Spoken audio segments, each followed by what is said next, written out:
principle and understanding in going after God through Jesus Christ, you got to be firm in what you know, and you cannot be wavering in any way, shape, form, or fashion.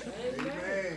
Because if you turn on the TV, you watching TV, you understand, and you're beginning to see. When you start looking at things for what they are, it's a message. Amen. The commercials, the TV shows, it's a message. And what happens is that you keep watching and listening to this stuff long enough, you become desensitized to things that used to bother you. They don't bother you anymore.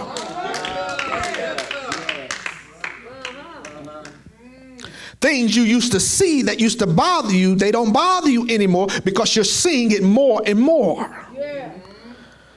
For many people, they don't even know what to be bothered by. Because it has become common. Amen. And we live in a world where for many, we now promote and proclaim dysfunction in such a way to where it is promoted. And in other words, you get a badge for dysfunction. People promote it in such a way that, yeah, it's okay to be dysfunctional. And my brothers and sisters, we all got issues and problems. We all need help in something. But what I'm trying to get you to understand is that it's come to a point to where dysfunction seems to be the common, and people are pointing toward that as a badge. Watch this. That's fine. But in pointing to the dysfunction and giving a badge, have we found an answer? In this whole world that we're living in, and folks are standing up saying, I got this problem, and other folks feel, I got the same problem. I got that problem. That's fine. That's fine.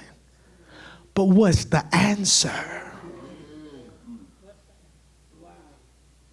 See, if they're offering you the opportunity to stand up and speak out, but have anybody offered an answer? Are y'all going to help me this morning? My brothers and sisters, if we know what we know and we found the answer, then if they're standing up and proclaiming the problem, we ought to stand up and proclaim the answer. That's all I'm trying to get to. That people now are speaking out and saying, I got a problem. They standing up, but we as believers, are we standing up just as loud and saying Jesus is the answer? No matter what they got going on, no matter what that situation is, have we stood up and proclaimed Jesus is the answer? For the word of God says there is a name that has been exalted above every other name. And at the mention of that name, that every knee should bow, every tongue shall confess. And all I'm trying to get at is, have we proclaimed what we need to proclaim? Have we been firm in the fact that, guess what? You got that going on, Jesus is the answer. Oh, you got that going on, Jesus is the answer. You got this going, Jesus is the answer. I know they're going to say you a freak. You say Jesus the answer to everything. Yes, he is. You've lost your mind. Yes, I have. As Paul said, I'm a fool for Christ.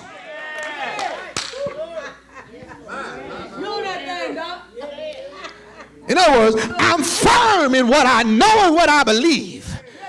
It ain't something I heard about. I tried it for myself. And I can stand up and testify he's still the answer, that he is. Moses asked God, who should I tell sinner? Just tell him I am. He is everything. And we stand firm in knowing and believing. Here it is. He says, be firm and be unmovable. Boy. Watch this. It's one thing to be standing here, but it's a whole nother thing that when the storm comes, When it is that the storms of life are raging, one thing, you can stand firm when everything is sunny. Anybody can stand firm and the wind's not blowing. Come on, somebody. Anybody can stand up and be firm and ain't nothing going on and your situation is all worked out. But what do we do? Come on, somebody. He says here, you need to be what? Unmovable. Come on. There are some things that'll come along in life that'll uproot you. You call yourself standing firm. I promise you, there's some things that will come along in life that will try to uproot you, that'll try to destroy you. But the good news is that when you got a firm foundation, when you have been anchored, come on somebody, that when you are connected to the vine, that even in a storm, come on somebody, that even in the pressures of life, I can still stand firm. I love the text because in understanding this, watch this, I'm standing firm and I'm unmovable. In other words, I ain't wavering. I'm standing here still. Come on, somebody. There are some times in life where it seems like you can be blown away, but the good news is that I've got an anchor that holds me.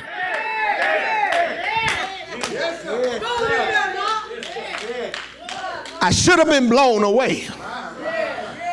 That the storm should have consumed me. But I can stand and say, I stood firm and I shall not be moved. Woo. When everything around me has been swept away. You ever looked around and everything was gone, but you were still standing? Come on, somebody. I'm not saying I stood by myself. Come on, somebody. I had somebody standing with me. I had somebody standing in front of me. I had somebody covering me. And guess what? Even with tears running down my face, even in the midst of all of the trouble, guess what? I still was able to stand. For the word of God says, having done all to stand. Now, therefore, stand. Who am I talking to this morning? You may be going through on your job, in your home, and here it is. Now, having done all you can do to stand, now, therefore, stand. I believe it. This is 2022 text. It said, when you've done all you can do and you've stood, guess what? Make up your mind to keep on standing. Is there anybody in here, you made up your mind that I've stood this long and God has not brought me this far to leave me?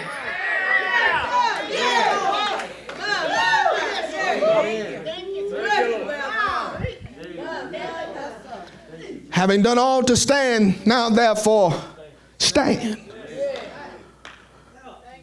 Says, I want you to be steadfast. I want you to be firm in what you know. I don't want you to be moved. And many times, brothers and sisters, many of the movements that happen in our life, us being moved, was not based on what anybody done to us. We made a choice to be moved. Watch this.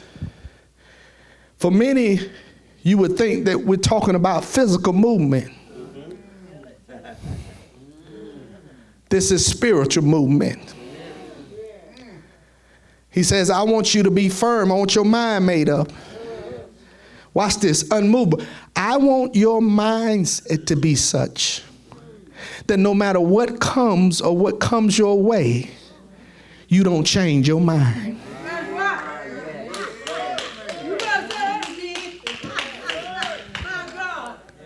You can simplify it and make it something physical, but the reality is, he's saying here, I don't want you. Now you make up your mind.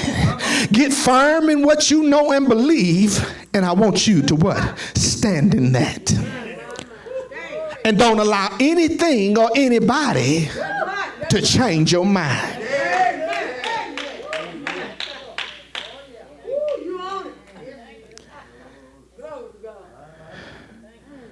My brothers and sisters, it's good to have an open mind and be willing to learn and to grow. But there's some foundational stuff that, guess what? This right here ain't going to change. There's certain things that you need to know. I know this. And this ain't going to change. For there are too many times in life where I'm finding that people in their search for the truth. You can study all kinds of stuff. Get as smart as you want to get.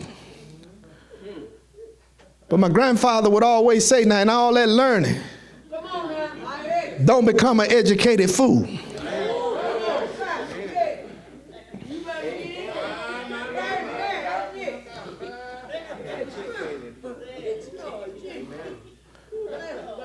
He said, don't you forget, son, don't you ever forget about God. It's good to have it, but don't you forget about God. And all I'm trying to tell you, church, is sometimes in life we can feel like we know more.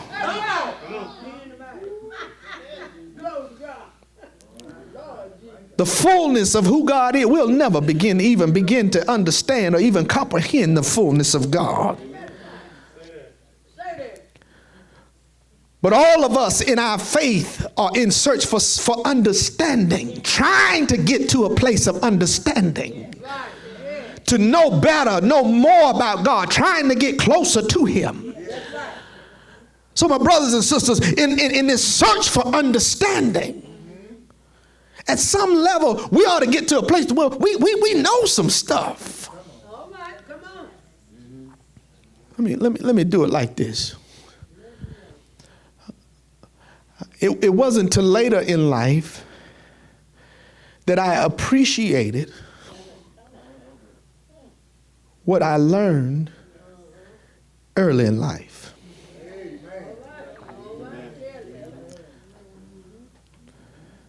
So when I was in college, I took a job tutoring people in math.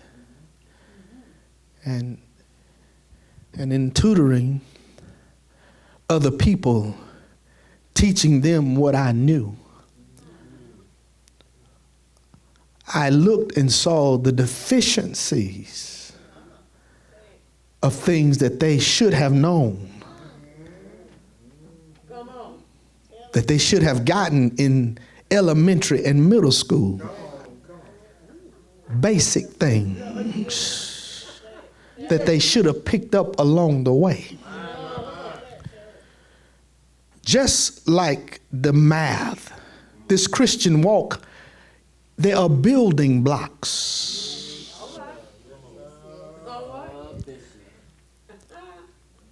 And I was dealing with a young man, and I was showing him some things, and I began to tell him some things that a math teacher had told me. And this right here, if you learn this formula, it went all the way back to a teacher I had in middle school.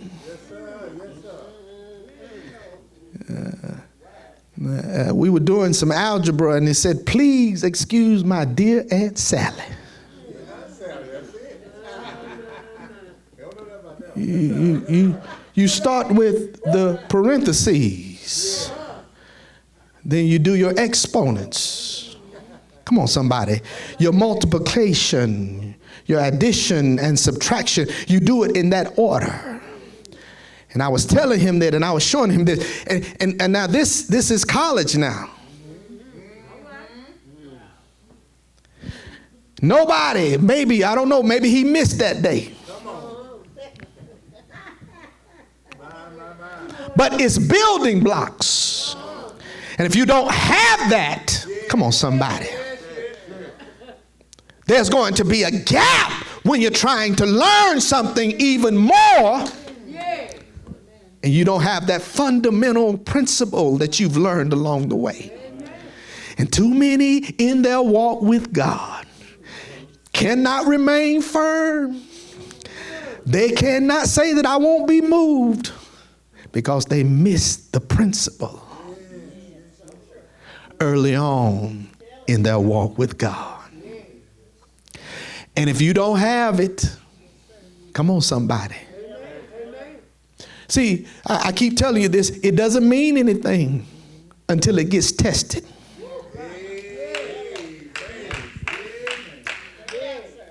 And you begin to ask yourself the question, how did he make it to college algebra? Come on. How did he make it out and get this far and not have the fundamental thing that he need to do this math? Oh, y'all ain't gonna help me. Something that was needed that I got in 7th grade.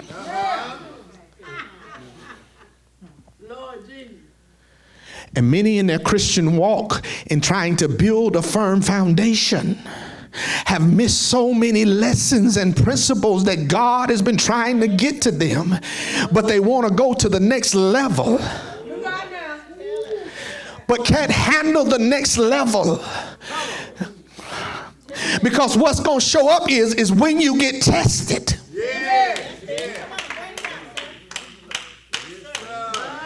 The whole point that he came to the tutor was he got tested. Yeah.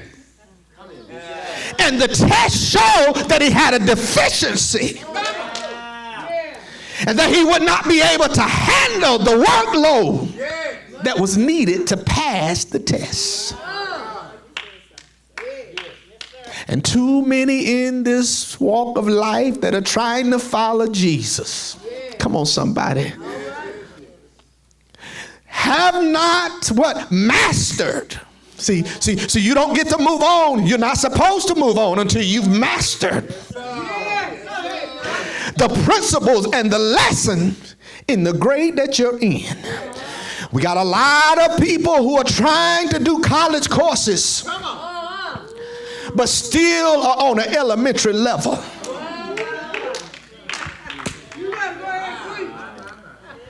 How are you going to ask God? God, help me here. How you going to ask the teacher, put me in this class?